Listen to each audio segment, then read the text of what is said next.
Huawei's ascendancy has been monumental over the past 2 years in particular, and the improvements Huawei has made just in the last year alone is stupendous. Earlier this year, they wowed us with the P20 Pro in particular, that provided an incredibly compelling camera experience, and Huawei is upping the ante exponentially with the Mate 20 and Mate 20 Pro. Both phones are launching with the new Kirin 890 SoC, the first ever processing package built on the 7nm process. This new, smaller process has allowed Huawei to pack in more logic circuitry than ever before, including an improved neural processing unit design and a brand new processor design overall. Following in the footsteps of the big dot little architecture, Huawei is launching big middle little to help distribute loads even more, and Huawei is citing that this improves power use by 40% and performance by over 50%.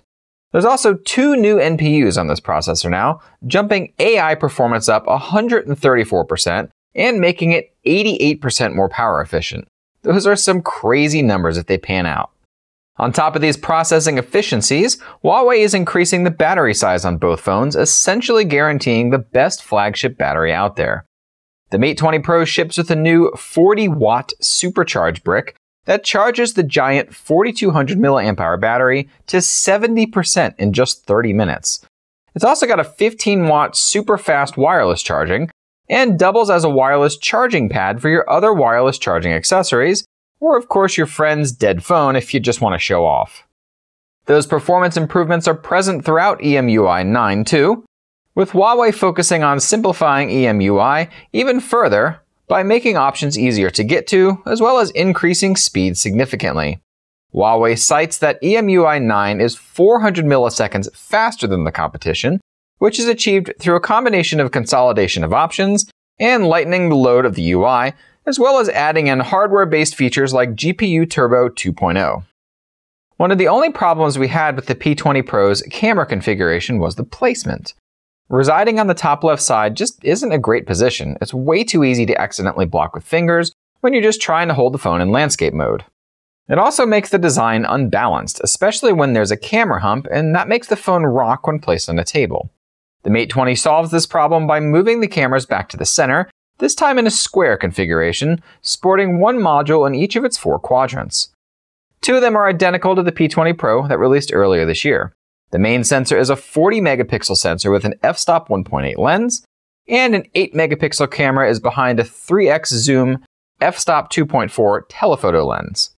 The monochrome sensor has been replaced with a 20-megapixel RGB sensor behind a 106-degree wide-angle lens instead, making it just 1 degree off the LG V40. Huawei is citing that they don't need the monochrome lens anymore, as they've been able to replace it with algorithms instead of needing the additional image data that they gathered from that black and white sensor. That 4th module is actually a dual-tone flash, not a camera, as was previously surmised in the leaks. Despite having 3 different modules, Huawei has developed a way to have smooth and quick zooming between the cameras, and all 3 features Huawei's 4D autofocus as well. What's particularly interesting is that the wide-angle lens also functions as a macro lens, effectively being utilized for both the furthest out shots as well as the closest up ones. This is different from LG's wide-angle lenses, which utilize an infinite focus that's more designed to take in landscape shots, but looks blurry if you bring anything too close. Master AI is still here too, and enabled by default, which was something we weren't sure was going to happen given the latest P20 update had disabled that AI selection as default. AI has now been enhanced to also include video mode as well, but in a rather unique way.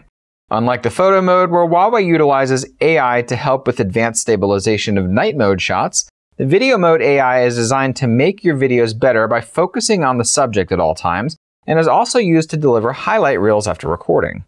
This can help make those long events more exciting by clipping out the drab moments automatically and including only the most exciting or important parts, which is designed to get better over time at recognizing how you typically film.